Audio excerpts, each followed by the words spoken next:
नमस्कार, मेरा नाम आलोक है। आप लाइव स्ट्रीज देख रहे हैं। एक ज़माना था जब लोग कहा करते थे राम मंदिर कब बनेगा। अयोध्या में पॉलिटिकल पार्टीज कहती थी, बीजेपी कहती थी मंदिर हम बनवाएंगे, मजाक भी उड़ाया जाता था। लेकिन अब सालों का जो संघर्ष है वो पूरा हुआ है। अयोध्या में राम मंदिर बनकर तैयार हुआ है।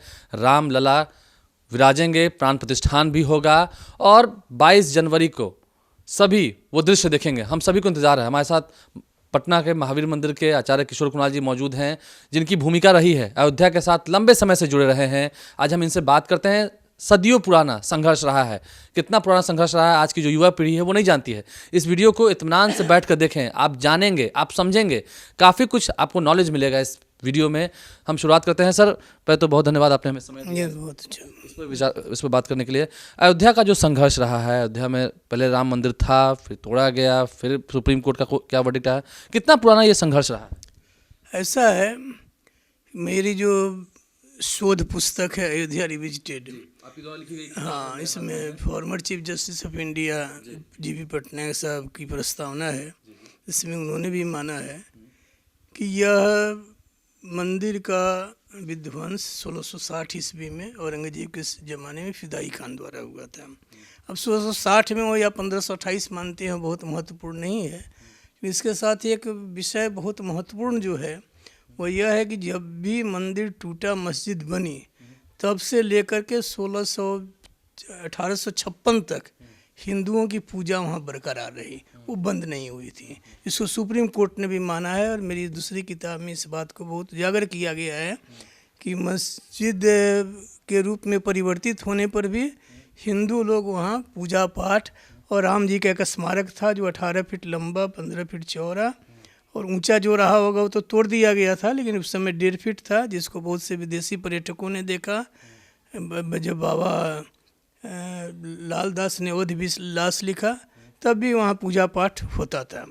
1858 ईस्वी में ये अंग्रेज़ों ने पहली बार मुसलमान भाइयों को कहा कि आप अंदर मस्जिद में नमाज पढ़िए, हिंदुओं को कहा कि आप बाहर चबूतरे पर कीर्तन भजन कीजिए। लेकिन अयोध्या की लड़ाई का जो सबसे उज्जवल पक्ष है, जो लोग नहीं जानते हैं, वो ये है कि जब मोहम्मद गोरी ने पृथ्वीराज चौहान को पराजित किया, जब उस गोरी ने कन्नौज के राजा जयचंद को पराजित किया और बनारस में आक्रमण करके करीब 1000 मंदिरों को तोड़ा, उस समय पृथ्वीराज चौहान तो नहीं थे, मोहम्मद गोरी का छोटा भाई जो था वो हमला करने अयोध्या पर आया था।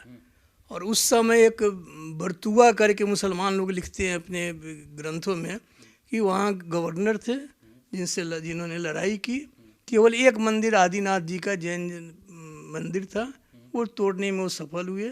बाकी 1,20,000 हमलावर लोग मारे गए। इतिहास और अवध के, अयोध्या के इतिहास का सबसे समुज्ज्वल पक्ष है। ये तो प्रारंभ हुआ 1200 ईस्वी के आसपास से ही, तो 800 साल की लड़ाई रही है।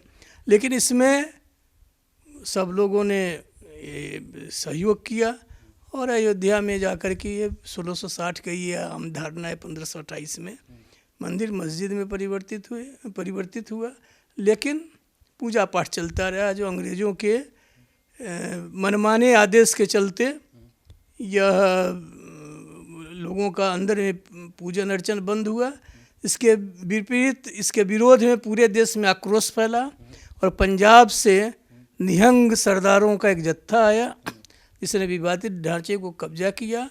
उसने वहाँ गुरु गोविंद सिंह जी का झंडा निशान लगाया। कार सेवकों ने, हाँ, जो निहंग 25 लोग आए थे जत्था, उसे आदेश के विरोध में, और उन लोगों ने राम जी की मूर्ति स्थापित की। ये 1949 में पहली मूर्ति स्थापित नहीं है, वो 1858 में भी निहंग सरदार लोगों ने वहाँ बुत लिखा हुआ है कि उसने बुत पर बुत रख दिया है, मूर्ति डाल दी है। तो मूर्ति और चारों ओर दीवार पर राम राम लिखा है, मस्जिद की दीवारों पर राम राम लिखा। तो लड़ाई चलती रही है, उसके दोनों अच्छे पक्ष हैं। उसमें अवध के नवाब जो लोग थे उन लोगों ने बहुत, एक सवाल होता है, मुस्लिम तबके के लोग जो थे, जो कमेटी के लोग थे, वो क्यों ऐसा, जो पुरानी हमारी धरोहर इतिहास रही है उसे तोड़कर वहाँ पे बिल्डअप करना? ऐसा ही सब पर मैं आरोप नहीं लगाता, लेकिन आम धारणा है कि मुगल लोग बड़े कट्टर थे औरंगजेब के चलते मुगलों की इतनी बदनामी हुई। तो मुगल शासक बड़े उदार थे, बाबर भी क्रूर योद्धा था, लेकिन धार्मिक असहिष्णु नहीं था। और बाकी तो अकबर जैसा सम्राट मिलना मुश्किल है। शाहजहाँ जहांगीर ने भी देश की उन्नति की, केवल औरंगजेब के चलते मुगलों की इतनी बदनामी हुई, क्योंकि औरंगजेब ने इस देश में जितने बड़े हिंदू मंदिर थे उनको तोड़ने की कोशिश की और उनको तुड़वाया। अच्छा, मुझे जहाँ तक जानकारी है, आप तो आईपीएस रहे हैं। 1992 की बात करें, जब वीपी सिंह की सरकार थी, जब बाबरी 90 में जी गया था। 90 में, जब उसके 90 के दशक में जब बाबरी विध्वंस हुआ था, तो उस वक्त आप भी ओएसडी थे अयोध्या सेल में, होम मिनिस्ट्री में पोस्टेड थे। तो उस वक्त ये क्यों नहीं हो पाया था? ठीक है, बाबरी विध्वंस हुआ, तुरंत बना देना चाहिए था। ऐसा है, 1990 में मैं गया था, जब श्रीमान विश्वनाथ प्रताप सिंह जी प्रधानमंत्री थे और श्री सुबोध कांत साय जी स्टेट होम मिनिस्टर थे, जिनको अयोध्या विवाद सुलझाने का काम दिया गया था। तो जब मैं गया तो उस समय देश जल रहा था, बहुत तनाव था। तो उस समय कांची के शंकराचार्य जी के पास मैं गया था और उन्होंने जयंत सरस्वती जी महाराज ने एक बयान दिया था कि हम लोगों को आपस में मिल करके धर्माचार्यों को इसका निपटारा करना चाहिए। और उस बयान का समर्थन जामा मस्जिद के शाही इमाम, जो अब नहीं है, अभी तो उस समय अब्दुल्ला बुखारी साहब थे, तो उन्होंने उसको इस्तकबाल किया था, उसका समर्थन किया था। तब देश में थोड़ी शांति आई थी और उनके समय में भी समाधान की कोशिश की गई थी। एक ऑर्डिनेंस आया था जिसमें लिखा हुआ था कि ये यथास्थिति बनी रहेगी, हिंदुओं की पूजा चलती रहेगी, ढांचे में कोई परिवर्तन नहीं होगा। लेकिन वो कुछ कारणों से दबाव में वो अध्यादेश वापस ले लिया गया, इसलिए समाधान नहीं हुआ। उसके बाद चंद्रशेखर जी आए, चंद्रशेखर जी ने सबों से बात की और बात करने के बाद उनको लगा कि अयोध्या एक बार हिंदुओं को दे देना चाहिए। मुसलमान लोग भी, खास करके नवाब पटौदी की बात मुझे ख्याल है। ऐसा नहीं है कि उस वक्त प्रयास नहीं किया था? प्रयास को चंद्रशेखर जी यदि 3 महीना और रह जाते तो समाधान था। वो चाहते थे, उन्हीं के समय में ये कानून जो बाद में आने वाला था कि अयोध्या हिंदुओं को सौंप दी जाए और बाकी स्थानों के लिए एक ऑर्डिनेंस लाया जाए जिसके अनुसार जो 15 अगस्त 1947 को जो स्थिति थी कायम रहे।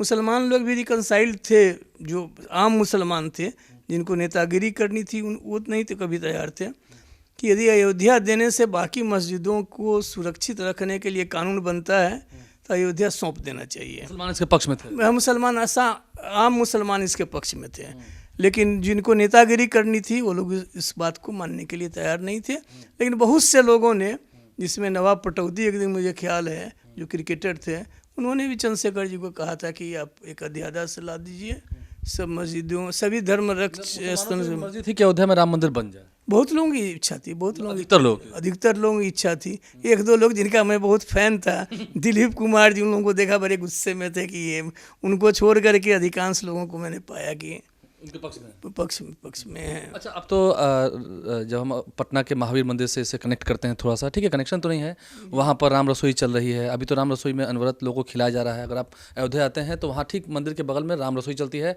जहाँ पर मुफ्त भोजन कराया जाता है, बहुत बढ़िया शुद्ध शाकाहारी खाना खिलाया जाता है और निःशुल्क तरीके से।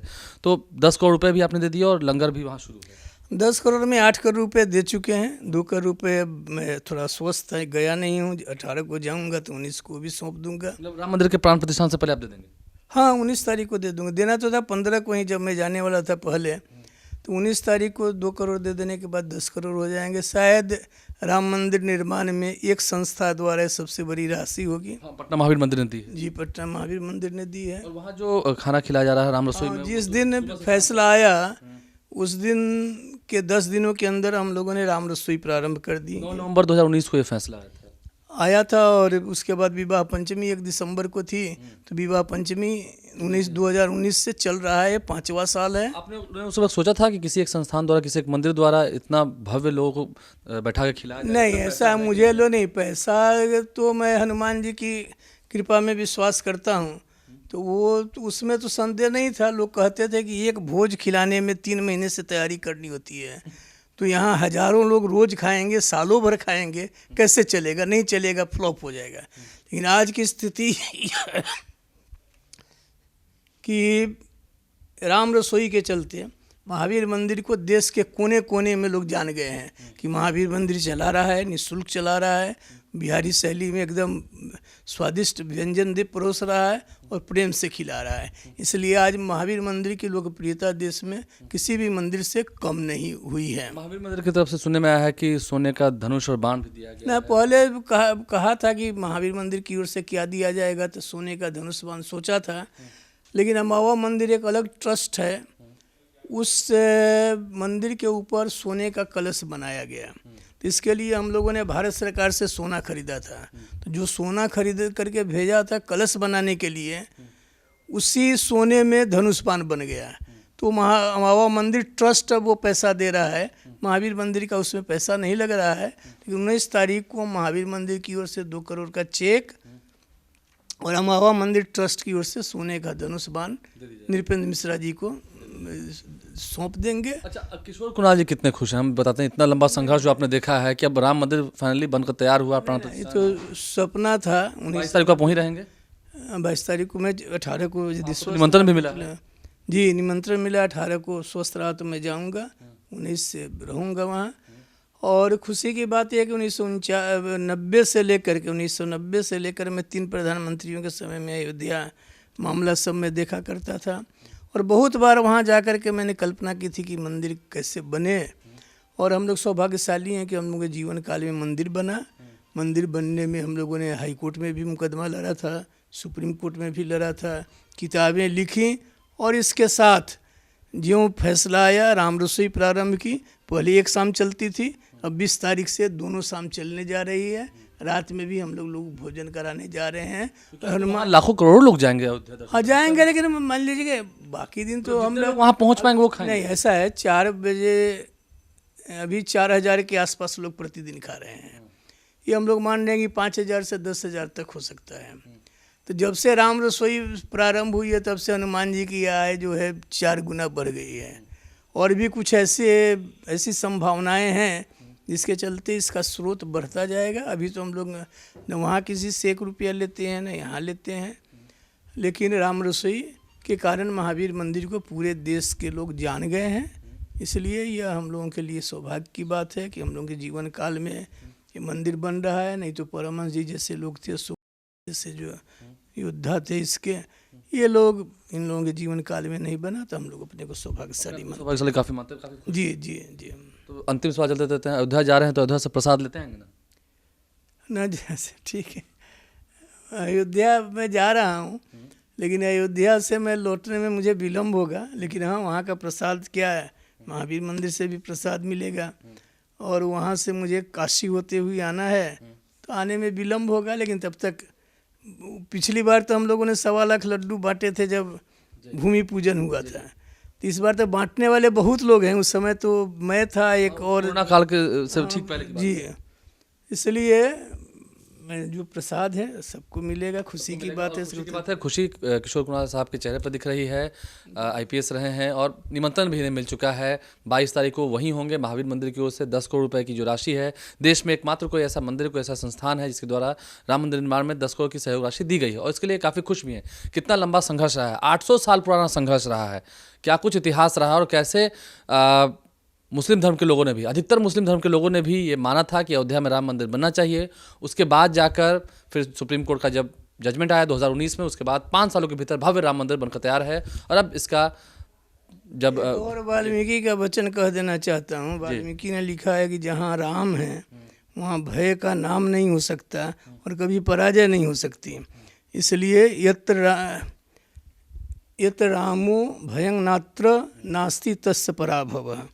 तो हम लोग मानकर चल रहे थे कि राम जी का मंदिर है, राम जी का जन्म स्थान है, उनकी पराजय कभी नहीं होगी। तो 2019 में सुप्रीम कोर्ट के आदेश से रामलला जी की भव्य विजय हुई और भव्य मंदिर निर्माण हो रहा है। बहुत हर्ष का विषय है। अच्छा, आपकी इन बातों से ये भी आज की युवा पीढ़ी सीखेगी कि अगर उनके अंदर राम बसते हैं, उनमें सच्चाई है, तो भले विपदाएं आएंगी लेकिन वो हारेंगे नहीं। राम और राम के भक्त के बारे में मैं कह रहा हूँ। जो राम हैं या जो राम से जुड़े हुए हैं, सही अर्थ में जुड़े हुए हैं, निष्काम भाव से जुड़े हुए हैं, उनकी कभी पराजय नहीं हो सकती है। वाल्मीकि ने रामायण में लिखा है। रामायण में जो लिखी हुई अनमोल वचनें हैं वाल्मीकि जी द्वारा, वो भी किशोर कुणाल साहब ने बताई है इस इंटरव्यू में। आपने सब कुछ जाना है, सब कुछ समझा है, इतिहास क्या कहता है, कैसे देरी हुई, कैसे ये काम पहले हो जाना चाहिए था, लेकिन अब जब हो रहा है, ठीक है, 22 तारीख को प्राण प्रतिष्ठान के साथ रामलला विराजेंगे राम मंदिर में, भव्य राम मंदिर बनकर तैयार है। उस दिन की तस्वीरें भी आपको दिखाएंगे। आप लाइव स्ट्रीम के साथ बन रहे हैं, ये पूरा वीडियो आपने देखा होगा, समझा होगा क्या हमारा इतिहास रहा है, क्या हमारी धरोहर रही है, और अब जब